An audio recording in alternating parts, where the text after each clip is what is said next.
श्री कृष्ण जी कहते हैं, हर दिल को एक मंदिर की तरह देखता हूँ। जो दिल जितना सुंदर होता है वहाँ मैं उतना ही अधिक ठहरता हूँ।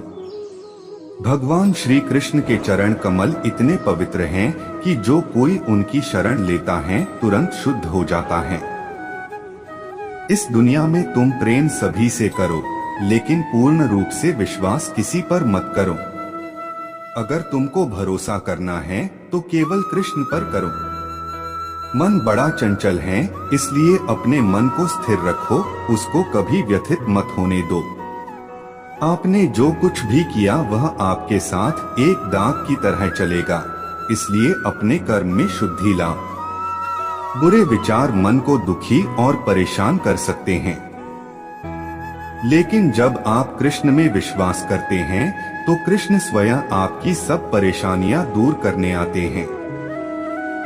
मैंने अभी तक तुम्हारे शरण में आने के प्रस्ताव को स्वीकार नहीं किया है, क्योंकि तुमने अभी तक पूर्ण रूप से समर्पण नहीं किया है। जब तुम शुरुआत करोगे तो स्वाभाविक रूप से तुमको असफलता मिल सकती है। कई बार तुमको गिरना भी पड़ सकता है, लेकिन इसका मतलब यह नहीं होना चाहिए कि तुम उस काम को करना छोड़ दो। एक समय आएगा जब तुम परिपूर्ण हो जाओगे और तुम्हारे सभी काम सफल हो जाएंगे। इस काम में मैं हमेशा तुम्हारे साथ खड़ा रहूंगा। मैं तुम्हारे हर छोटे बड़े कर्म में साथ दूंगा। तुम्हारा जो दिल करे उसको करो, लेकिन नम्रता और सरलता के साथ करना, अहंकार के साथ नहीं। एक उपहार तब शुद्ध होता है जब उसको सच्चे दिल से सही व्यक्ति को सही समय पर दिया जाता है और बदले में कोई दूसरी उम्मीद नहीं करते हैं।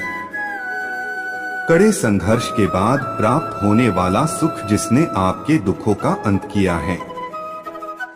ऐसे संघर्ष का पहला कदम आपको कड़वे जहर के समान लगता है और अंत में आपको अमृत की प्राप्ति होती है।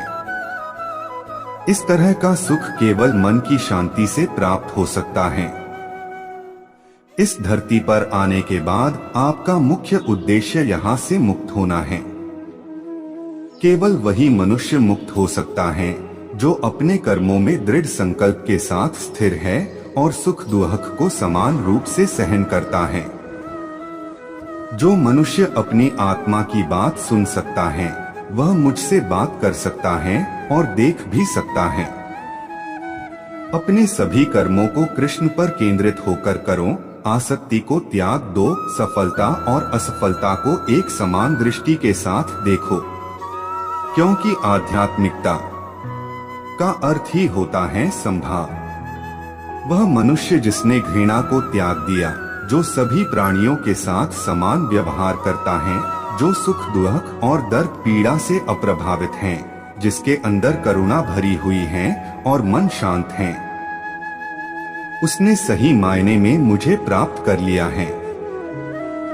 यही वह मनुष्य है जिसको मैं सबसे अधिक पसंद करता हूँ। इस विशाल संसार में तुमको केवल कर्म करने की छूट है। इसके अतिरिक्त फल की इच्छा और स्वार्थ सब निरर्थक हैं। ये सोचकर कभी किसी काम की शुरुआत मत करो कि इसका तुमको कोई फल मिलेगा। बिना किसी लालसा के कर्म करो।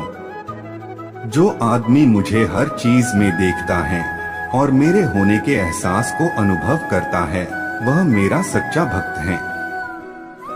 ऐसे भक्तों से मुझे प्रेम है। इंद्रियों का काम ही है भटकना।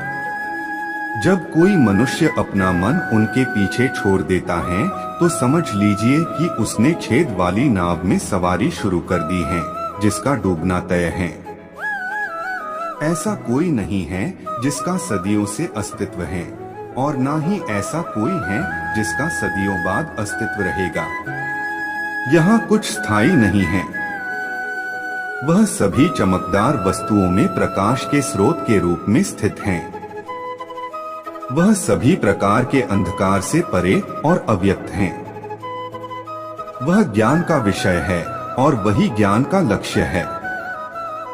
वह सबके हृदय में विराजमान है। श्रीमद् भगवद गीता। तुम उसी को देख पाते हो जो तुम हो और तुम वही जो तुम देखते हो। मैं सभी के घरों में निवास करता हूँ। मेरी ऊर्जा सभी जगह समान रूप से वितरित है। जो मुझे पहचान लेता है उसको मैं भक्ति रस प्रदान करता रहता हूँ। मैं सर्वनाश कर सकता हूँ।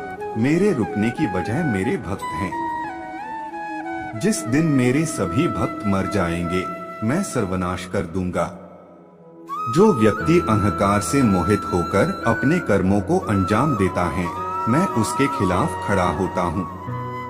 तुम हमेशा के लिए यहाँ रहने वाले नहीं हो। तुम्हारा जीवन बहुत सीमित है। जो मनुष्य यहाँ आता है वह अपनी क्षमता को तलाशने के लिए आगे बढ़ता है।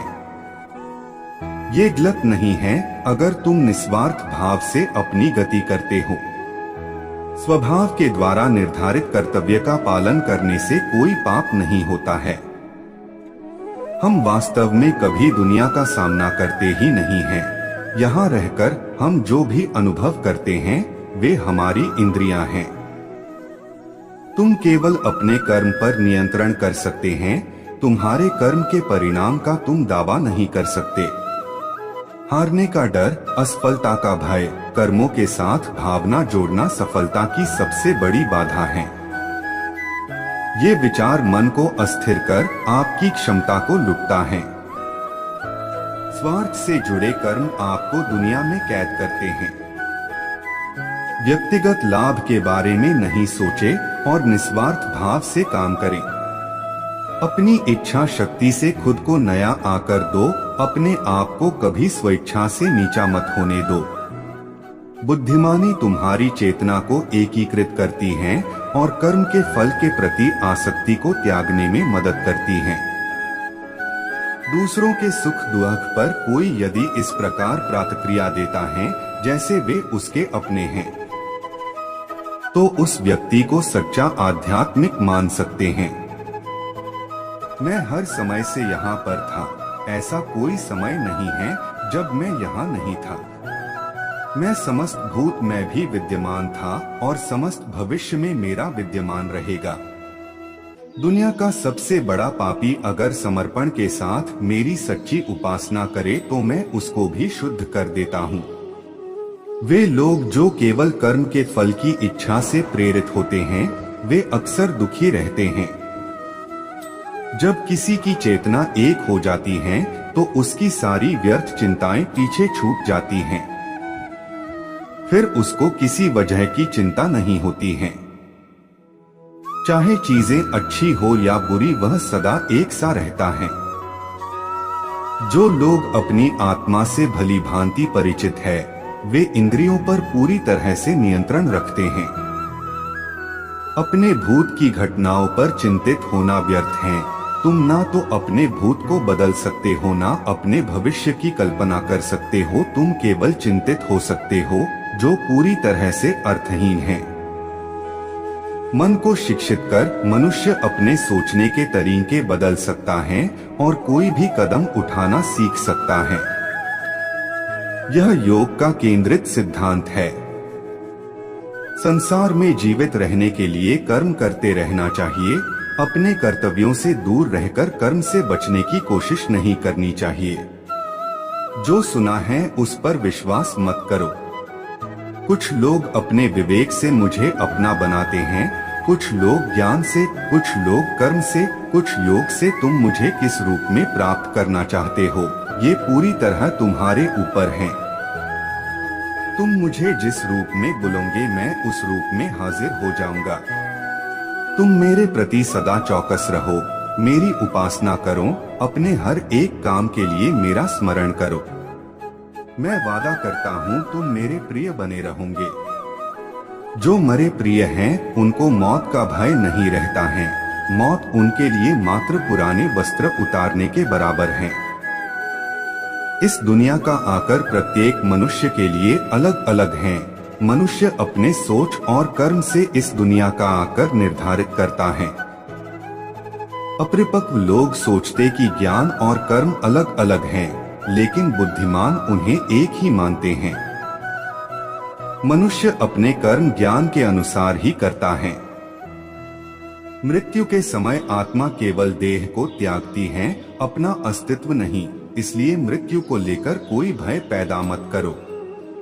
गीता का सार यह है कि प्रत्येक प्राणी में विराजित ईश्वर को देखो और उसके अनुसार अपने कर्म करो।